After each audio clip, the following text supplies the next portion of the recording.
కాలేజీలు వీడియో తీసి 7 మెడికల్ కాలేజీలకు 8,000 కోట్లు ఖర్చు చేయాల్సి వస్తే ఇప్పుడు దాకా 3,000 కోట్లు వాటికి ఖర్చు పెట్టడం జరిగింది. కేవలం 5,000 కోట్లు ఖర్చు చేస్తే ఈ రాష్ట్ర ప్రభుత్వ ఖజానాకు ఈ రాష్ట్ర ప్రభుత్వ సంపద 1,00,000 కోట్లకు ఈ మెడికల్ కాలేజీలే. మరి ఇలాంటి 1,00,000 కోట్ల సంపదను ప్రైవేట్ చేసి PPPA మోడ్ అంటే పబ్లిక్ ప్రైవేట్ పార్ట్నర్షిప్లో ఇది జరుగుతూ ఉంది. చంద్రబాబు చాలా కుట్రతో దీన్ని లక్షల విలువ కోట్ల విలువ చేసే వాటినన్నింటినీ కూడా కేవలం 100 రూపాయలకు 1 ఎకరా చొప్పున ప్రతి మెడికల్ కాలేజీలో కూడా 50 ఎకరాల పైన భూములు ఉన్నాయి, ఈ ఆస్తులు ఉన్నాయి.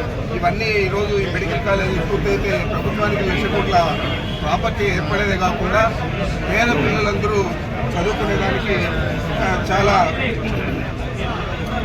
ఎక్కువగా ఉపయోగపడతాయి. పేదలందరూ కూడా డాక్టర్లు అయ్యేదానికి అవకాశాన్ని కల్పించారు. దాదాపు 2,450 మెడికల్ సీట్లు మనం కోల్పోతూ ఉన్నాము ఈ మెడికల్ కాలేజీలు ప్రైవేటీకరణ చేసేదానివల్ల. ఇప్పటికే కుప్పం మాది పులివెందులలో 50 సీట్లు మంజూరయ్యి కాలేజీ రన్ చేసేదానికి ప్రారంభించేదానికి సిద్ధంగా ఉన్నా కూడా మాకు సీట్లు వద్దని చెప్పి నేషనల్ మెడికల్ కౌన్సిల్కు చంద్రబాబు నాయుడు లేఖ కూడా రాశారు. మరి ఈ విధంగా పేదల పొట్ట కొడుతూ ఉన్నారు. పేదల కోసం విద్యను మనం ఇవ్వాలా, వైద్యాన్ని మనం ఇవ్వాలా అని చెప్పి జగన్మోహన్ రెడ్డి గారు నాడు నేడు కింద హాస్పిటల్స్ కానీ స్కూల్స్ కానీ ఎంతో సుందరీకరణ చేసి వేల కోట్లు ఖర్చు చేసి చేయడం జరిగింది. అలాంటివన్నీ కూడా ఈరోజు మూలబడిపోయినాయి, నీరు గారుస్తూ ఉన్నారు. మరి 17 మెడికల్ కాలేజీలు వస్తే తప్పకుండా ప్రతి సంవత్సరం కూడా 4,500 సీట్లు అదనంగా వస్తాయి. మరి ప్రతి సంవత్సరం ఇది ఎక్కువగా పెరుగుతూ పోతాయి. దాదాపు ఒక 5 సంవత్సరాల్లో 30,000 మంది నుంచి 40,000 మంది ప్రతి సంవత్సరం కూడా ఈ వైద్య విద్య అభ్యసించడానికి వీలు కలుగుతుంది. మరి ఇలాంటి దాన్ని అంతా కూడా ప్రైవేటీకరణ చేస్తున్నారు కుట్రపూరితంగా. కేవలం డబ్బుల ఆశ తప్ప చంద్రబాబు నాయుడుకి కానీ వారి కుటుంబ సభ్యులకు కానీ అదేవిధంగా వాళ్ళ ప్రభుత్వంలో ఉన్న మంత్రులకు కానీ డబ్బుల ఆశ తప్ప ప్రజలకు మేలు చేయాలని ఏ కోచకని కూడా ఆలోచన చేయడం లేదు. మీకంతా ఉదాహరణకు చెప్పాలంటే అని చెప్పి క్యాస్ట్రో అని చెప్పి చాలా సంవత్సరాలు అధ్యక్షుడిగా పనిచేశాడు.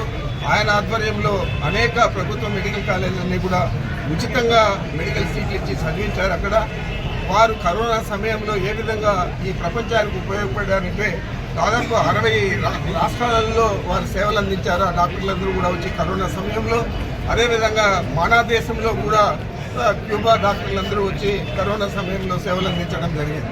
మరి ఇలాంటి అవకాశాన్ని మనం వదులుకొని ఇక్కడ పెట్టుబడిదారులకంతా కూడా ఈ కాలేజీలన్నీ హ్యాండ్ ఓవర్ చేసి అక్కడ పెద్ద పెద్ద డొనేషన్లు కట్టే వాళ్ళు, ఇతర రాష్ట్రాల నుంచి ఇతర దేశాల నుంచి వచ్చే వాళ్ళందరూ కూడా ఇక్కడ చదువుకుంటే ఆ చదువు అయిపోయిన తర్వాత వాళ్ళ రాష్ట్రాలకు దేశాలకు వెళ్ళిపోతారు తప్ప మన రాష్ట్రానికి సేవ చేయాలనే ఆలోచన వారికి ఉండదు. మరి ఇలాంటిది దురదృష్టకరమైన ఘటన ఇది.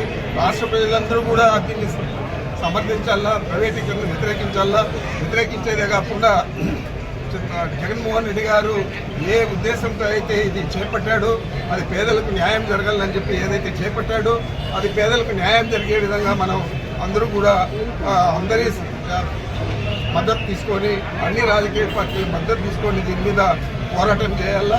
ఇది తొలి అడుగు మాత్రమే అని చెప్పి మీ అందరికీ మనం చేస్తున్నాం.